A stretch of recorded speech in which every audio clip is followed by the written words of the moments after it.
প্রতি বছর রমজান শেষে ঈদের চাঁদ দেখা ও ঈদ উদযাপন নিয়ে শুরু হয় আলোচনা সমালোচনা। সৌদি আরবের সাথে মিল রেখে দেশের অনেক স্থানেই পালিত হয় ঈদের আনুষ্ঠানিকতা। এবার আবহাওয়া অধিদপ্তরের তথ্য বলছে ৩০ মার্চ অর্থাৎ ২৯ রমজানে সূর্যাস্তের সময় শাওয়াল মাসের চাঁদের বয়স হবে ১.০৫ দিন, আর পরের দিন ৩১ মার্চ ২.০৫ দিন। এ সময় চাঁদের স্থায়িত্ব হবে ৩০ মার্চ সন্ধ্যায় ৪৩ মিনিট, আর পরের দিন আকাশে চাঁদের উপস্থিতি থাকবে ৫১ মিনিট।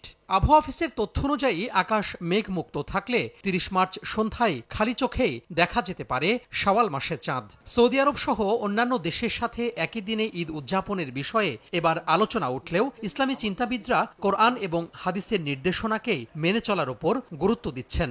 রাসূলুল্লাহ সাল্লাল্লাহু আলাইহি ওয়াসাল্লাম ইরশাদ করেছেন, সুমু লিরুয়াতিহি ওয়াফতিরু লিরুয়াতিহি, চাঁদ দেখে রোজা রাখতে হবে আর চাঁদ দেখে রোজা ভেঙে ঈদ করতে হবে। ৩ ঘন্টা পরে আমাদের দেশে সূর্য বা চাঁদ উঠছে, এটিকে শরীয়তের পরিভাষায় বলে ইখতিলাফুল মাতালে, মানে বিভিন্ন এই কক্ষপথের দূরত্ব। কোরআনের ওই আয়াতের ভিত্তিতে যেহেতু আমরা যেদিন চাঁদ দেখছি সেদিনকে ধরা হয়েছে।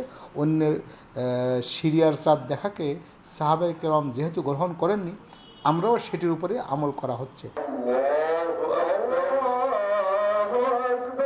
গত কয়েক বছর ধরে সৌদি আরবের সঙ্গে একই সাথে ঈদ উদযাপন বিষয়ে শিগগিরই সরকারের পক্ষ থেকে সিদ্ধান্তের কথা জানিয়েছে ইসলামী ফাউন্ডেশন। ইসলামী ফাউন্ডেশনের বোর্ডে এটি আলোচনা হয়েছে, যদি দিনব্যাপী বা 1-2 দিন ওয়ার্কশপ করে ওলামায়ে কেরাম যদি একমত হন যে না, বিশ্বে একসাথে আমরা করি, সেদিনই এই ব্যাপারে উদ্যোগী হতে হবে রাজ আইন জারির মাধ্যমে। ৩০ মার্চ সন্ধ্যা ৬টা ৩২ থেকে ৭টা ২০ পর্যন্ত চাঁদ দেখার সময় নির্দিষ্ট করেছে আবহাওয়া অধিদপ্তর।